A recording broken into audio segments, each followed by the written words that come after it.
Hello guys, welcome to my mini blog.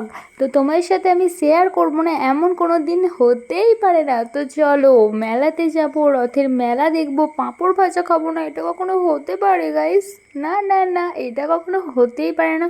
দেখো এখানে আমি আমার বোন একটু সেজে গুজে ঢং করছি আর একটু পাঁপড় খেয়ে নিচ্ছি। আমরা দেখো একা একাই খাচ্ছি, এটা তোমাদের জন্য নয় কিন্তু গাইজ, এটা শুধুমাত্র আমার জন্য।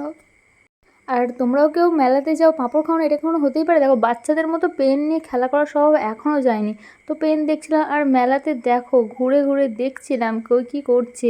আর তারপরে তিনজনে আমরা টুকটুক করে আইসক্রিম খেয়ে নিলাম। তারপর আইসক্রিম খাওয়ার পর একটু লেট করেই চটপট চলে গেলাম ফুচকা খেতে, ফুচকা স্টলে।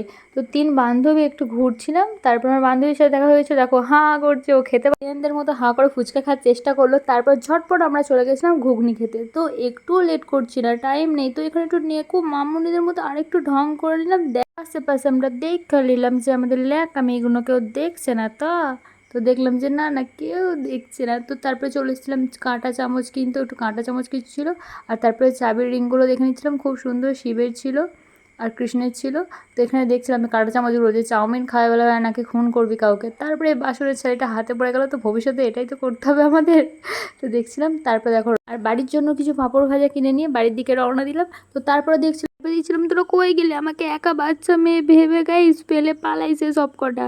আমি একা একা ঘুরে বেড়াচ্ছিলাম আর পিকগুলো শেয়ার করলাম তোমাদের সাথে। ভালো লাগলে লাইক শেয়ার সাবস্ক্রাইব করতে ভুলো না বন্ধুরা।